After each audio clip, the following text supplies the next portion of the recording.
Hello and welcome to class number 2 of the Builders Bootcamp. Today we are going to be diving into floors, walls, basements, platforms, and everything around it. The only thing I'm not actually going to cover is wall paint and flooring, because that is something that I want to cover in a different video just to ensure that the video doesn't get too long. But today we will be diving into the nitty-gritty of everything in the walls and platforms menu. So as soon as you're in build mode, the first thing that you'll need to do is actually go to the place where you will be able to find all of the walls, platforms, basements, and half walls, everything. You can do this by clicking on this part of the picture, and it will also let you know that you've actually selected the right one by giving like the pop-up of saying walls and empty rooms. If you move a little bit to the side, you'll get fences, and if you move a little bit to the other side, you'll get doors. You can either click on like this platform piece or on the wall. Both is completely fine. It will open up the same menu. I just feel like this is one that is sometimes a little bit more difficult to get to. So that's why I wanted to stretch where you need to click to get to this menu. As soon as you click here, this is where you will be able to add room. And if you have any experience building in any other Sims game, this is where it gets different from what you're used to in maybe The Sims 1, 2, or 3. Because The Sims 4 is based around the concept of rooms. So everything that you will do will be based on rooms. The way you can adjust them, the way you build things up. You can obviously place single walls, but keep in mind that the game will consider things to be rooms, and that is how you can actually play around with building up your house. If this sounds all a little bit vague, I will explain it in this video, don't worry, but also go ahead, open your game and start experimenting. Even if you're not actually building something, it does help a lot to just understand the concept of rooms, because if you understand that, it will enable you vastly to start building in The Sims quicker, more easy, and it will eventually make it way more enjoyable for yourself because you struggle less with not knowing where to start. As soon as you open this menu, you will see that you have different buttons on the side over here. It will always, by default, go to the first one, which is walls and empty rooms. And I feel like this doesn't really cover it because since the recent update, platforms are also considered to be here and rooms that have fences around them.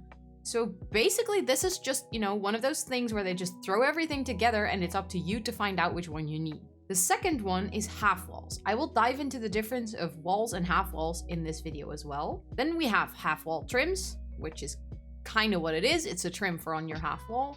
And then we have platform trims. Don't ask me why they didn't just make a separate menu for platforms and the trims.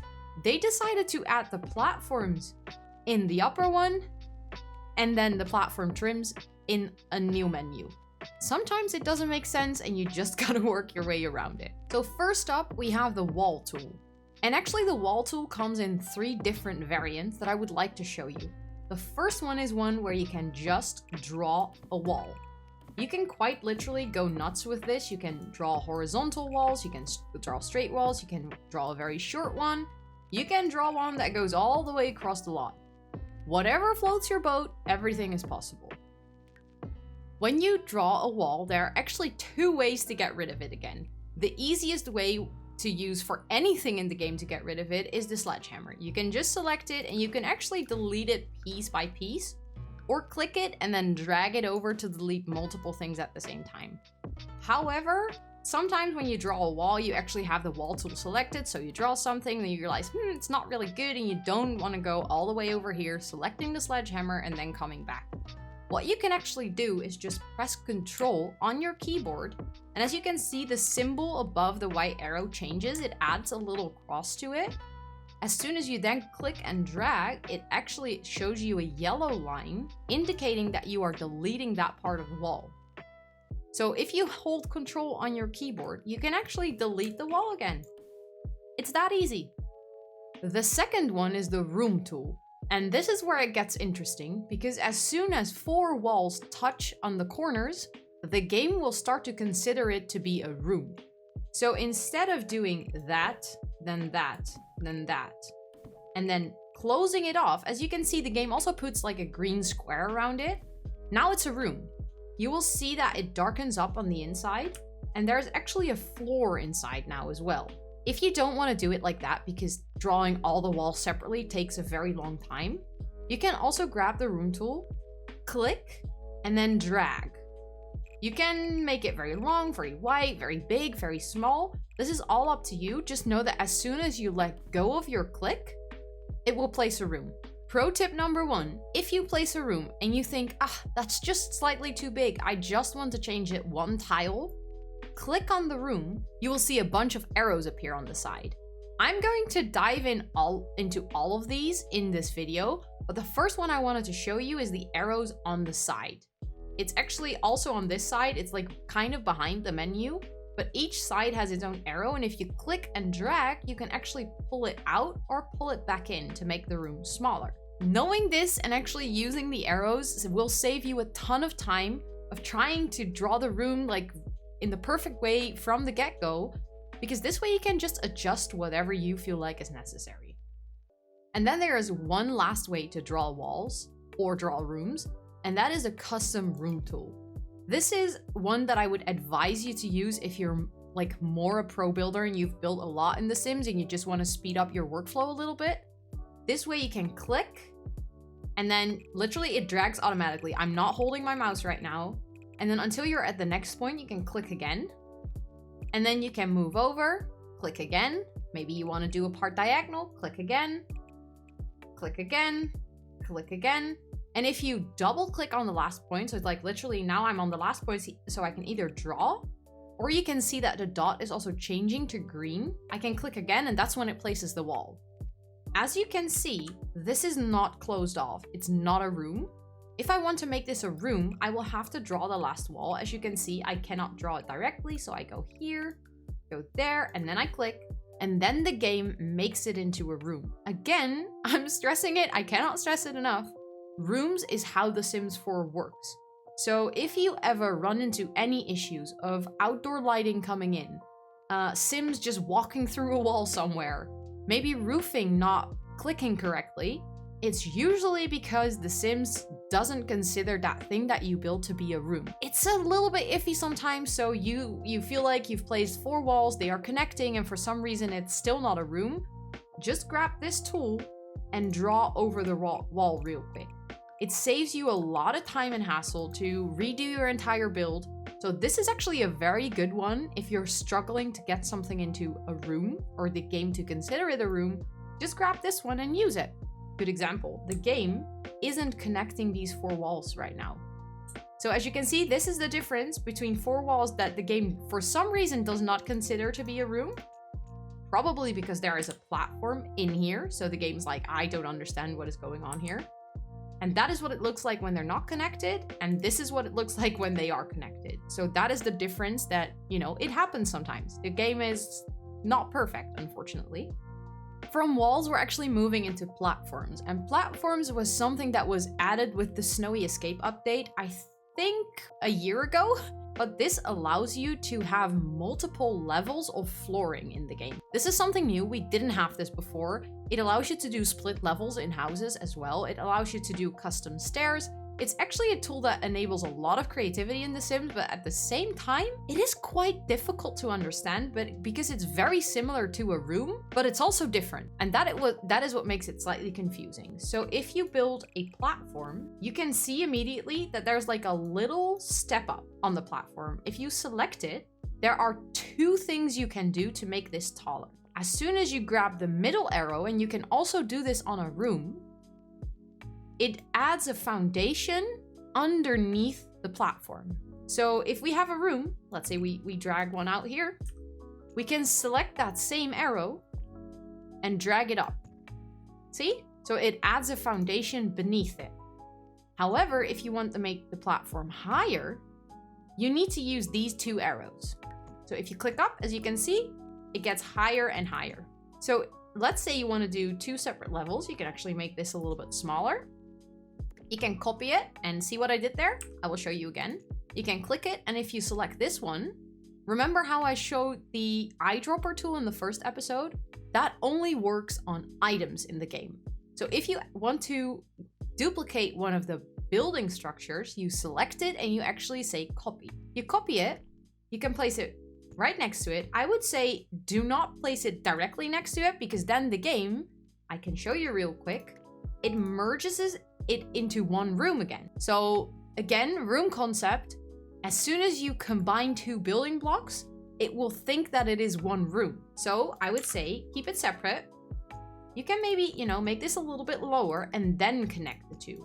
And as you can see, now we have some sort of a custom stairs. There's one thing that I want to show you with this as well. And I know we're going a little bit all over the place, but it feels more logical to just explain it as we go instead of doing it very scripted, because then I feel like I will miss out on things. If we lower this down to not have a foundation anymore, so this is just a room, it doesn't have a foundation underneath it, and this does have a foundation. What you will see is if I try to connect the two, it will jump up. So the game will automatically add the foundation.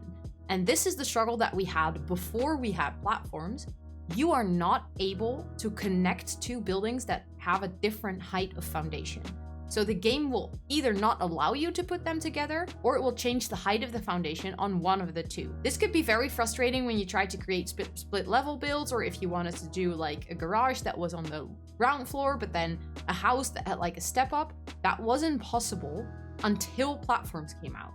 So try to remember, foundation is the same height for the entire building structure unless you actually disconnect them. Then they can be different. As you see, it jumps back to being flat again as well. Platforms can be multiple heights next to each other. So keep that in mind, because it will help you in building creative things in The Sims as well. I place a room, and as you might notice, it's not a platform yet.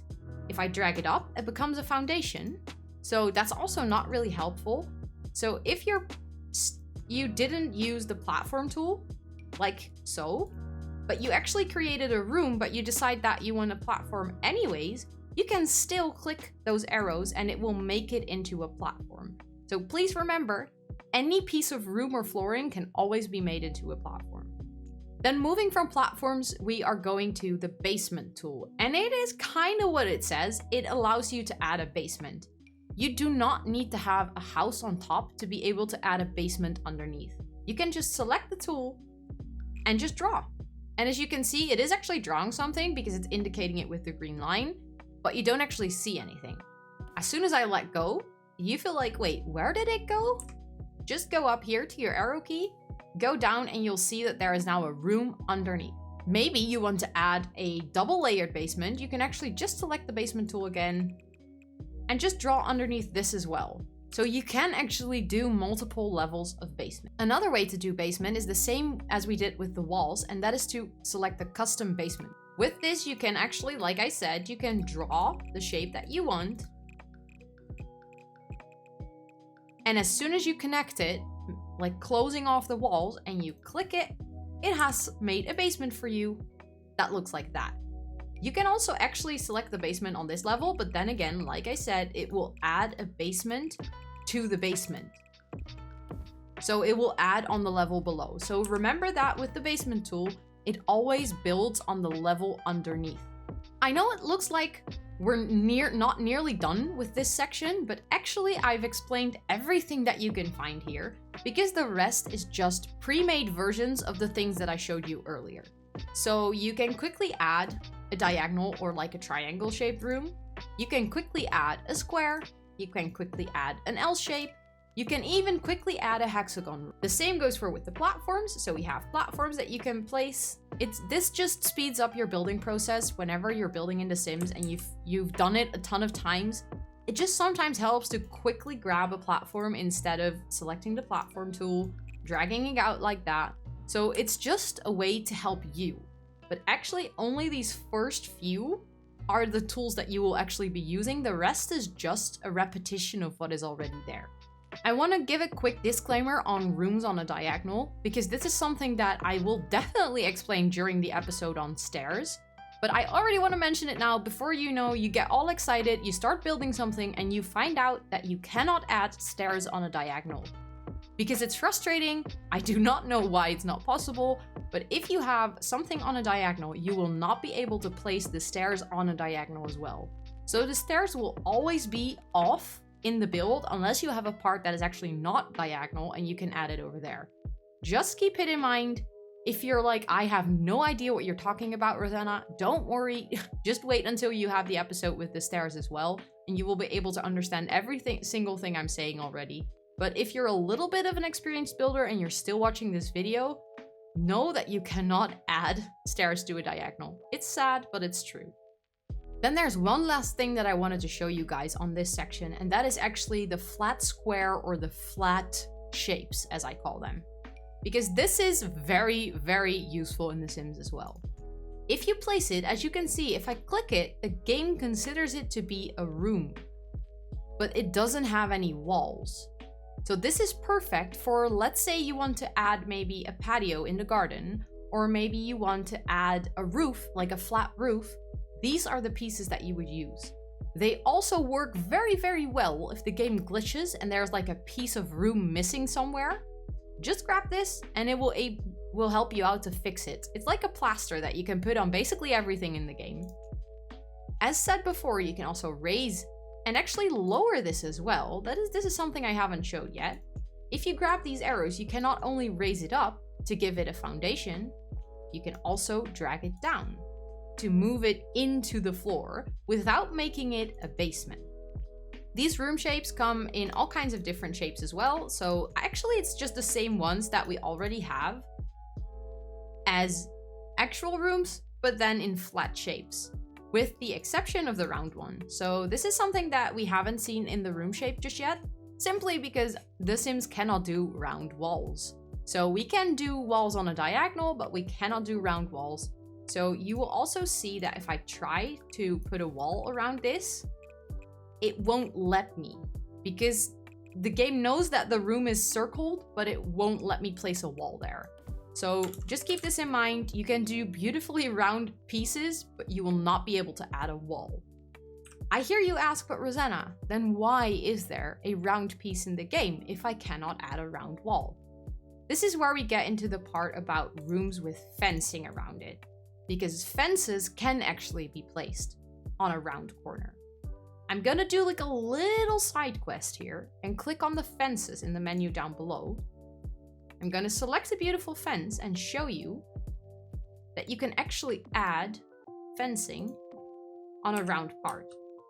Do not worry, I'm gonna do a separate video on fencing and cool fencing tricks, because there are actually quite a lot. But just know that this is possible, and therefore we have the round room pieces. Now that we've covered the first part, we're actually going to move on to the half walls. And it kind of speaks for itself. Half walls are just the same as walls, but then shorter. The only difference is that where in the room you have the draw room tool and custom room tool as separate buttons, for the half walls, they are placed here on the side. So you can draw them, you can do them as a box. So let me show you. You can draw them, you can place them as a box, but you can also replace half walls or fences because they come in different heights. And good to remember, these heights are the same as every tier or step that a platform goes up. So if you raise the platform 1, it will be this height. If you raise the platform 2, it will be this height. If you raise it 3, it will be this height, and so on. This gives you the ability to place walls around platforms for decorative purposes. So you can actually do like a wallpaper around a platform to make it look better. The replacement button is therefore replacing a half wall with like a taller size. So as you can see, this is like a quite short one. Let me select the taller one. I hover over it and it actually replaces it with the taller one. That is all you need to know about half walls. They are literally just there for decorative purposes. Just know that they function the same as a wall. So as soon as you close 4 of them, it creates a room again. You can actually, with the sledgehammer, delete the inside of a room, so it doesn't have any flooring, but the game will always still consider it to be a room. If you ever do that by accident and you want the room to be filled again with a flooring, you can just hover over the yellow part here, click it, and then say build a floor, and it brings back the floor for you. So never worry if you accidentally delete something, you can always bring it back, again by understanding the concept of rooms in The Sims. On to the next one, and that is the half wall trims. As you can see, every half wall has this kind of wooden trim on top, And the game actually allows you to change this. To be honest, whether I place this one or this one, I do not see that much of a difference. You might see it, like this is a little bit thinner, and then I add this one, it's a little bit thicker. To be fair, for me, the only thing that really matters is usually the color. Do I go for white or do I go for a darker tone, depending on whatever I'm building? It doesn't really matter which one I use. The only thing where it really makes a difference is if you have dine out and you have these. So this actually adds something on top. You know, you can use it to create partition walls in a restaurant or whatever you want to build, because The Sims is all about creativity. So please go ahead and use this for whatever you think it's useful for. And then this one from Get Famous, which also sort of creates this partition between rooms or sections of a room. And then we move on to the last part, which is the trims for platforms. Like I said, you can place a half wall around a platform to decorate it, but you can also actually use the pre-made trims for the sides of a platform to decorate it and give it a color. The reason they added half walls for platforms as well is because that way you get access to all of the wallpapers that we have, but some people just have enough with all of the default trims that you can use. So this is where you find them. It's like the last icon all the way at the bottom. If you click this, you can then go to the trims and then you can select one that you like. And as you can see, it changes the sides. Obviously, this is just as anything in The Sims, it has swatches, so you can select different colors to match anything that you're building and to go with the color scheme that you selected. Then I hear you think, but Rosanna, if we can paint the sides of platforms, can we also paint the sides of foundations? And the answer is yes, actually you can. Unfortunately, the paint for foundations is a lot more limited than the ones that we have for the platforms. And also you cannot put a half wall around it because the half wall will always place on top of the foundation instead of around it. But we actually have some options to make the foundation look better than this concrete block. They can be found right next to the walls and rooms menu here at the bottom. So you just move a little bit over to the left. If you hover over here, you'll see that it pops up with foundations. And if you click there, this is where you will be able to find all of the paint that you can use for foundation. As you can see, you can even change it to stilt foundation over here. So if you want to use something like that, like to make a hut or to make something on the beach, this would be your place where you can find this. Again, does it make sense for this to be spread out in the way it is? Not really, but as long as you know where to find it, it can definitely unlock a lot of creativity. So please do let me know if you have any other questions about platforms, rooms, walls, anything related to this episode down in the comments below. I will be happy to answer them for you. If you have any suggestions or feedback on the series so far, also do let me know because I would very much like to improve it as we go. And don't forget to subscribe and hit that notification bell so you do not miss the next episode of the Builders Bootcamp. Thank you so much for watching. Bye!